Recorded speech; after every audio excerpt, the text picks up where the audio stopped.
അപ്പോൾ ഇവള് പോകുമ്പം ഒരു ബോയ് ഒരു ഗേളും ഇങ്ങനെ ഈ പറഞ്ഞ പോലെ മറ്റേ പ്രണയിക്കുന്നവരുടെ ഒരു പ്രത്യേക പിടുത്തമുണ്ടല്ലോ, ഊരൻ്റെ അതിൽ അതും പിടിച്ചിരിക്കുമ്പോൾ നിങ്ങൾ എവിടുന്നാന്ന് വെച്ച് വരും. അധ്യാപകർ ഈ AI കാലം വന്ന സമയത്ത് ഇനി പഠന സമയം എന്നുള്ളത് വളരെ ചുരുങ്ങിയ സമയം കൊണ്ട് തന്നെ പെട്ടെന്ന് വിഷയം കൺവേ ചെയ്യാവുന്ന സാഹചര്യത്തിലേക്ക് മാറിക്കഴിഞ്ഞാലും അധ്യാപന ജോലി എന്നതൊരിക്കലും അവസാനിക്കുന്നില്ല. കാരണം ഞാൻ ഓർത്തുപോവുകയാണ്, എന്നൊക്കെ പഠിപ്പിച്ച ഒരു അയമുകാക്ക എന്ന് പറയുന്ന മൊല്ലക്കാക്ക. അദ്ദേഹം മലയാളം പഠിപ്പിച്ചിരുന്നു. അദ്ദേഹത്തിന് പേർഷ്യൻ അറിയാമായിരുന്നു. അമലിയാത്തും ദീനിയാത്തും പഠിപ്പിച്ചിരുന്നു. പുഴയിലേക്ക് കുളിക്കാൻ പോകുമ്പോൾ പോലും ഇടക്ക് തിരിഞ്ഞു നോക്കിയിരുന്നു. അയമുമല്ലകാക്ക പുഴക്കടവിൽ വന്ന് നമ്മളെ ശ്രദ്ധിക്കുന്നുണ്ടോ എന്ന്. ജീവിതത്തിൻ്റെ ഓരോ സന്ദർഭത്തിലും വീടാന്തരം കയറിയിരുന്ന, കളിക്കളത്തിലും കുളക്കടവിലും കയറി വന്ന് കുട്ടികളെ സ്നേഹിച്ചിരുന്ന, കുട്ടികളെ ഉപദേശിച്ചിരുന്ന ഒരധ്യാപകനെ ഇന്ന് നമ്മൾ കണ്ടാൽ കൗതുക വസ്തുവായി മ്യൂസിയത്തിൽ വെക്കും. യഥാർത്ഥത്തിൽ അവർ അധ്യാപകന്മാരായിരുന്നു. അവരാണ് കുട്ടികളെ വെളിച്ചത്തിലേക്ക് നയിക്കാൻ, കുട്ടികളെ ക്ലാസ് മുറിയിൽ മാത്രമല്ല പുറമെയും അവരുടെ കുളക്കടവിലും കളിക്കളത്തിലും അവരെ വെളിച്ചത്തിലേക്ക് നയിക്കുന്ന അധ്യാപകരായിരുന്നു സഹോദരന്മാരെ. ആ ഒരു അധ്യാപനത്തിലേക്ക് നാട് നീങ്ങുന്നില്ലെങ്കിൽ നമ്മൾ നീങ്ങണം. അതിനുവേണ്ടിയാണ് നമ്മൾ ഈ സംവിധാനങ്ങൾ ഉണ്ടാക്കിയത്. അദ്ദേഹത്തിൻ്റെ ഓർമ്മയിൽ നിന്നെടുത്ത് അദ്ദേഹം പറഞ്ഞ അദ്ദേഹത്തിൻ്റെ ഒരു ജീവിതാനുഭവമാണിത്. നമ്മൾ നമ്മുടെ ശ്രോതാക്കളോടൊക്കെ പറയുന്നു, ടീച്ചേഴ്സ് കോൺഫറൻസ് നവംബർ 16 ഞായർ, കഴിഞ്ഞ ഞായറാഴ്ചയായിരുന്നു. നമ്മുടെ പട്ടാമ്പി ആമയൂർ മറ്റേ അബ്ദുൽ ഹഖ് സുലമി ആമയൂറിൻ്റെ നാട്ടിൽ ഓഫറല്ലാഹു ലഹു ഇവിടെ വെച്ചായിരുന്നു പരിപാടി നടന്നത്. OPH convention സെൻറ്ററിലായിരുന്നു.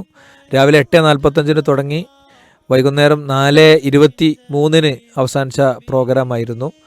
അപ്പോൾ ആ ഒരു പ്രോഗ്രാം നിങ്ങളൊന്ന് വീക്ഷിക്കാൻ ശ്രമിക്കുക. ഇവിടെയുള്ള മുഴുവൻ ശ്രോതാക്കളോട് നമ്മൾ പറയുന്നു, ആ വീഡിയോ മൊത്തത്തിലും അതിൽ നിന്നുള്ള ഇങ്ങനെ സെലക്ട് ചെയ്ത വീഡിയോസ് നമ്മുടെ ദ ലൈറ്റ് ഗ്രൂപ്പിലും മറ്റൊക്കെ വരും. അതോടൊപ്പം യൂട്യൂബിൽ വിസ്റ്റം ഗ്ലോബൽ TV കയറിയാൽ TK അഷ്റഫ് സാഹിബ്, അങ്ങനെ ഓരോരുത്തരുടെയും സ്പീച്ചുകൾ ഇങ്ങനെ വേറെ വേറെ വരും. നിങ്ങൾ ഓരോരോ ദിവസം ആയിട്ട് നിങ്ങളുടെ കുട്ടികളുടെ മക്കളുടെ പേരക്കുട്ടികളുടെ ഒക്കെ ടീച്ചേഴ്സിനൊന്ന് അയച്ചു കൊടുക്കണം. എന്നിട്ട് ടീച്ചർ കേട്ടിട്ടൊന്ന് അഭിപ്രായം പറയണം. ഒന്നിച്ച് എല്ലാം കൂടി ഒറ്റ ദിവസം അയച്ചു കൊടുത്തു കഴിഞ്ഞാൽ ചിലപ്പോൾ കേൾക്കാൻ പറ്റിക്കൊള്ളണമെന്നില്ല. പ്രത്യേകിച്ച് വനിതകളായ അധ്യാപികമാരെ സംബന്ധിച്ചിടത്തോളം അവരുടെ വർക്ക് പ്രഷർ എന്ന് പറയുന്നത് ഭയങ്കര വലുതാണ്. നിങ്ങളൊക്കെ വീട്ടിൽ ചെയ്യുന്ന ജോലി പ്ലസ് സ്കൂളിലെ ജോലി, പിന്നെ സ്കൂൾ വിട്ട് വന്നാലും സ്കൂളത്തെ ജോലി, ഞായറാഴ്ച സ്കൂളത്തെ ജോലി. ഇപ്പം ഞങ്ങൾ അധ്യാപകരുടെ ഒരു വല്ലാത്ത അവസ്ഥ അതാണ്. അതുകൊണ്ട് നമ്മൾ ടീച്ചേഴ്സ് കോൺഫറൻസിൽ ഉയർത്തിയ വിഷയമായിരുന്നു അധ്യാപകരുടെ ഭാരം കുറക്കണം. അത് എന്തിനെ ബാധിക്കുന്നു? കുട്ടികളുടെ പഠനത്തെ ബാധിക്കുന്നു, അധ്യയനത്തെ ബാധിക്കുന്നു എന്നാണ്. നിങ്ങൾക്ക് മാഷന്മാർക്ക് ഇപ്പം എന്താ പണി എന്നായിരിക്കും ആൾക്കാർ ചോദിക്കുക. നമ്മൾക്ക് അധ്യാപകർക്ക് അധ്യാപനമല്ലാത്ത എല്ലാ പണിയുണ്ട്. ഇനിയിപ്പോൾ ആകെ സ്കൂൾ കുറച്ച് പഠിപ്പിക്കാൻ സമയം കിട്ടിയാൽ മതി എന്നുള്ള അവസ്ഥയാണ് നിലവിലുള്ളത്. ഈ ടീച്ചേഴ്സിന് അയച്ചു കൊടുക്കുക എന്ന് പറഞ്ഞപ്പോൾ ഇത് നമുക്ക് കേൾക്കാൻ പറ്റിയതല്ല എന്ന് ഏതെങ്കിലും രക്ഷിതാക്കൾ ചിന്തിക്കുന്നുണ്ടെങ്കിൽ അല്ല. ഇപ്പോൾ അവിടെ രക്ഷിതാവ് വന്നിരുന്നു, അത് അവരുടെ ഭാര്യ ടീച്ചറാണ്. ആ ഭാര്യയുമായി വന്നാണ് അയാൾ അവിടെ മാറിയിരുന്ന് പ്രോഗ്രാം കേൾക്കണം. അതിനുശേഷം കണ്ടപ്പോൾ എന്നോട് പറഞ്ഞത്, ടീച്ചറല്ലാതിരുന്നിട്ടും ഒരു രക്ഷിതാവ് എന്ന നിലയിൽ കേട്ടാലും ഒരുപാട് മനസ്സിലാക്കേണ്ട കാര്യങ്ങൾ ഈ പ്രോഗ്രാമിൽ ഉണ്ടായിരുന്നു. ഇപ്പോൾ കുട്ടികളെ ക്ലാസ് റൂമിൽ മാനേജ് ചെയ്യണ കാര്യം പറഞ്ഞപ്പോൾ ക്ലാസ് റൂമിൽ മാനേജ് ചെയ്യണ കുറേ കാര്യങ്ങൾ വീട്ടിൽ മാനേജ് ചെയ്യേണ്ട കുറേ വിഷയങ്ങൾ എനിക്ക് എൻ്റെ ടോക്ക് കഴിഞ്ഞപ്പോൾ കുറച്ച് മെസ്സേജസ് ഒക്കെ വന്നു. അപ്പോൾ പാരൻസിന് ഉപകാരപ്പെട്ട ടോക്കായിരുന്നു എന്ന് 1-2 മെൻഷൻ ചെയ്തതായിട്ട് കണ്ടു. അപ്പം നമ്മളിവിടെ പറപ്പൂർ ഉസ്താദ് പറഞ്ഞ വിഷയത്തിലേക്ക് ഒന്ന് വരികയാണ്. അദ്ദേഹം പറഞ്ഞത് അദ്ദേഹത്തിൻ്റെ കുട്ടിക്കാലത്ത് അദ്ദേഹത്തിൻ്റെ ഒരു ഗുരുനാഥനെ കുറിച്ചാണ്. അദ്ദേഹത്തിന് അമലിയാത്തും ദീനിയാത്തും ഖുർആനും ഒക്കെ പഠിപ്പിക്കും. കളിക്കണ സ്ഥലത്തുണ്ടാകും, കുളിക്കടവിലുണ്ടാകും, എല്ലാം ഉണ്ടാകും. ശരിക്കൊരു ഐഡിയൽ അധ്യാപകനെ ഇവിടെ പ്രസൻറ്റ് ചെയ്യാണ്. രാവിലെ 10 മണി മുതൽ വൈകുന്നേരം 4 മണി വരെ. അത് കഴിഞ്ഞ് എൻ്റെതെല്ലാം കഴിഞ്ഞു, ഇനി ഞാൻ ഫോണുകളൊന്നും എടുക്കൂല, ഇനി ഞാൻ മെസ്സേജുകൾക്കൊന്നും പ്രതികരിക്കൂല. അങ്ങനെ അധ്യാപകരില്ല. എന്നാൽ പോലും അതല്ല നമ്മുടെ സ്റ്റാൻഡ്. മാത്രമല്ല മദ്രസ അധ്യാപകനാണെങ്കിലും അധ്യാപികയാണെങ്കിലും സ്കൂളിൽ പഠിപ്പിക്കുന്ന ടീച്ചേഴ്സ് ആണെങ്കിലും ഈ സ്കൂൾ ഓഫ് ഖുർആൻ ആണെങ്കിലും എവിടെയുള്ള ആളുകളാണെങ്കിലും നമ്മൾ ആ കുട്ടിയെ ഒന്ന് ശരിക്കും മനസ്സിലാക്കി ആ കുട്ടിയുടെ വായനയിലും അവൻ്റെ വീട്ടിലും അവൻ്റെ കാര്യങ്ങളിലൊക്കെ ഇടപെടുക എന്നുള്ള വലിയൊരു സന്ദേശം ഇതിലുണ്ട്. അതോടൊപ്പം തന്നെ രണ്ടാമത്തൊരു കാര്യം ഇതിൽ നമുക്ക് പ്രത്യേകം മെൻഷൻ ചെയ്യാനുള്ളത്, ഇതൊരു ഗുരുനാഥൻ മാത്രം ചെയ്യേണ്ടതല്ല. പണ്ടൊക്കെ നാട്ടിൻപുറത്ത് മുതിർന്ന ആളുകൾ കുട്ടികളിങ്ങനെ ഒരു സ്ഥലത്ത് വട്ടം കൂടിയിരിക്കണണ്ട, എന്താടാ അവിടെ എന്ന് ചോദിക്കുന്നൊരു രീതി ഉണ്ടായിരുന്നു. ആ രീതി ഇപ്പോൾ പോവാണ്. അതിൻ്റെ കാരണം അങ്ങനെ ചോദിക്കുന്ന ഒരു മോറൽ പോലീസിംഗ് ആണ്, വേറുള്ളവരുടെ സ്വാതന്ത്ര്യത്തിലേക്ക് കടന്നു കയറലാണെന്നുള്ള വളരെ നെഗറ്റീവായൊരു ക്യാമ്പയിൻ നമ്മുടെ മീഡിയകളും അതുപോലെ തന്നെ ലിബറൽ ചിന്താധാരകളും ഒക്കെ പ്രചരിപ്പിച്ചതിൻ്റെ ഒരു ഉപോൽപ്പന്നമാണത്. അപ്പോൾ നമ്മൾ ഇത്ര ശ്രദ്ധിക്കണ്ടു, വീട്ടിലാണെങ്കിലും റോട്ടിലാണെങ്കിലും പള്ളിയിലാണെങ്കിലും ഒക്കെ നമുക്ക് ചോദിക്കാം, നമുക്ക് സംസാരിക്കാം. പക്ഷേ ആ ചോദ്യം വളരെ പുഞ്ചിരിച്ച് വളരെ സ്നേഹപൂർവ്വമാവണം. ആ നിർദ്ദേശങ്ങൾ അതൊരിക്കലും ഷൗട്ടിങ് ആകരുത്, പോയിടാ അവിടുന്ന് എന്ന് പറയുന്ന ആ ഒരു പഴയ ശൈലി അതൊക്കെ കുട്ടികൾ എടുത്ത് പുറത്തേക്കിടും. കാക്കയങ്ങൾ വിട്ടോളിന്ന് പറയും. ഈ കുട്ടികൾക്ക് അധ്യാപകർ എന്താണ് കൊടുക്കുന്നത്, ഈ ക്ലാസ് റൂമിലെ സമയത്തിൻ്റെ ഉള്ളിൽ എന്താണ് പഠിപ്പിക്കുന്നത് എന്ന ഒരു ചോദ്യത്തിൻ്റെ ഷംജാസ് കെ അബ്ബാസ് സംസാരിച്ച സംസാരത്തിൽ നിന്നൊരു ഭാഗം ഞാൻ ഓർമ്മപ്പെടുത്തുകയാണ്. അതായത് അധ്യാപകർ ഈ AI കാലം വന്ന സമയത്ത് ഇനി പഠന സമയം എന്നുള്ളത് വളരെ ചുരുങ്ങിയ സമയം കൊണ്ട് തന്നെ പെട്ടെന്ന് വിഷയം കൺവേ ചെയ്യാവുന്ന സാഹചര്യത്തിലേക്ക് മാറിക്കഴിഞ്ഞാലും അധ്യാപന ജോലി എന്നതൊരിക്കലും അവസാനിക്കുന്നില്ല. കാരണം അധ്യാപകന് പഠിപ്പിക്കുക എന്നത് മാത്രമല്ല ധർമ്മമുള്ളത്, ആ കുട്ടികൾക്ക് കാഴ്ചപ്പാടുകൾ കൈമാറുക, പുതിയ ലോകത്തിൻ്റെ വീക്ഷണകോണുകൾ പഠിപ്പിക്കുക, അവരെ നേർവഴിക്ക് നടത്തുക, അങ്ങനെ തുടങ്ങി ഒരു അധ്യാപകൻ നിർവഹിക്കേണ്ട വിദ്യ നൽകുക എന്നതിനപ്പുറത്തുള്ള ഒട്ടനവധി ഉത്തരവാദിത്തങ്ങൾ അധ്യാപകനെ സംബന്ധിച്ചുള്ളുണ്ട്. അപ്പോൾ ആ ക്ലാസ് റൂമിലൂടെ അദ്ദേഹം ആ നിർവഹിക്കുന്ന കാര്യങ്ങൾ അത് ക്ലാസ് റൂമിൽ മാത്രമല്ല പുറത്തിറങ്ങിയാലും അദ്ദേഹത്തിന് ചോദിക്കാനും കാര്യങ്ങൾ അന്വേഷിക്കാനൊക്കെയുള്ള അവകാശമുണ്ട്, അധികാരമുണ്ട്. അത് കുട്ടികൾ എന്തിനാണ് ചോദിക്കുന്നത്, എൻ്റെ വാപ്പയല്ലല്ലോ നിങ്ങൾ എന്ന ചിന്തയോടുകൂടി കുട്ടികൾ കൈകാര്യം ചെയ്യേണ്ടതില്ല. രക്ഷിതാക്കളും അധ്യാപകർ ഇതുവരെ ഇടപെട്ടാൽ മതി എന്ന് പറയേണ്ട കാര്യം രക്ഷിതാക്കൾക്കുമില്ല. അത് രണ്ടു കൂട്ടരും അത് ലിഷിൻകല് വേറെ അഭിപ്രായമുള്ളത്. അങ്ങനെ പറയുന്ന രക്ഷിതാക്കളുണ്ടെങ്കിൽ ആ രക്ഷിതാക്കളുടെ മക്കളെ പിന്നാലെ അധ്യാപകർ പോയി റിസ്ക് എടുക്കേണ്ട കാര്യമല്ല. അതിൻ്റെ കാരണം അതൊരു ഐഡിയോളജിക്കൽ സിറ്റുവേഷനാണ്. ഈ രക്ഷിതാക്കളൊരു ലിബറലിസം തലക്ക് പിടിച്ച ആൾക്കാരാണ്. കുട്ടി അങ്ങനെ പോയിക്കോട്ടെ എന്നാണ്. ഞാൻ എവിടെ ഒരു വീഡിയോ കണ്ടിരുന്നു, മോന് വലുതാവുമ്പോൾ, ചെറിയ കുട്ടിയാണ്, 2, 3, 4 വയസ്സായിട്ടുള്ളൂ, നീ ആരെയാണ് കല്യാണം കഴിക്കുക?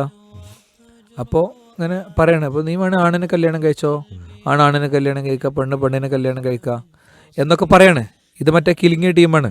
അപ്പോൾ ഈ നിലക്ക് ഒരു പ്രശ്നം യഥാർത്ഥത്തിലുണ്ട്, മനസ്സിലായില്ലേ?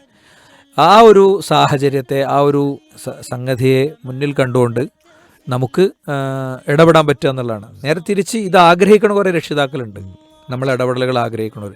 ഞാൻ ഈ വിഷയത്തെ ടീച്ചേഴ്സിലേക്ക് മാത്രം ചുരുക്കണില്ല, മൊത്തം സമൂഹത്തിൽ.